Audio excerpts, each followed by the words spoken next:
आणि नवऱ्याने सुद्धा एक लक्षात घ्यायला पाहिजे की खरंच अडचणी आहेत का? खरंच माझ्या पॅरेंट्सला गरज आहे का? त्या गरजेने आपण आपलं जे कर्तव्य आहे ॲज सन ते तर पूर्ण करायलाच पाहिजे.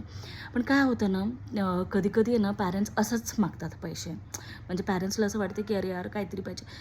Sometimes there are toxic parents and ते टॉक्सिक पॅरेंट्स आहे ना, त्यांना असं वाटतं की बापरे माझा मुलगा एवढा कमवतो, नुसता तो त्याच्या बायकोवरती उधळतो किंवा पोरांवरती उधळतो आणि यांची किती ट्रिप्स चालू असतात, नुसतं फिरायला जातात आणि आम्हाला काहीच देत नाही.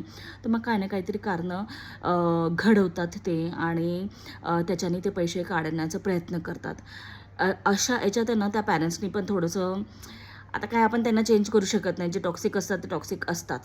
बट जे नवरे असतात ना त्यांना आहे ना खरंच बघायला पाहिजे की सिरियसनेस आहे का त्या पैशाची, ती वेळ आहे का आणि इंटेन्शन काय आहे आपल्या पॅरेंट्सचा.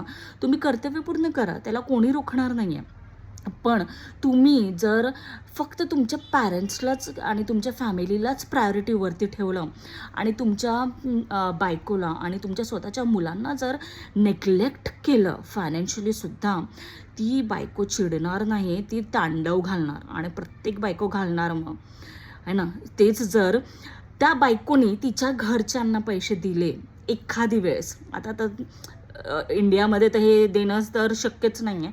पण आता जे highly earning financially earning independent मुली आहेत त्या डेफिनेटली बोलत आहेत की जर तू देतोयस पैसा घरी तर मीही देणार म्हणून. आणि असं तर प्रत्येकाने केलंच पाहिजे. आपापल्या पॅरेंट्सचं लक्ष तर द्यायलाच पाहिजे, कारण की त्यांचं म्हातारपण पूर्ण आपल्यावरती अवलंबून असतं, आहे की नाही. सो जर पण मग त्यावेळेस काय करता तुम्ही की अरे यार तू द्यायचा नाही. तुम्ही किती कंट्रोल ठेवता, आहे की नाही. माणसांनी आतापर्यंत तर बायकांना खूप कंट्रोल केलं आहे की तू तुझ्या घरच्यांना पैसे द्यायचे नाही, काय तू कमवतेस ते माझ्याच घरी येणार, माझंच घर चालवायचं, आहे की नाही. सो ही जी वृत्ती असते ना ती खूप टॉक्सिक वृत्ती आहे. याच्याने आहे ना रिलेशनशिप आहे ना तुमचं कधी ना कधी तुटणारच आणि त्याच्यामध्ये आहे ना तुमची वाईफ आणि तुमची मुलं सफर करणारच.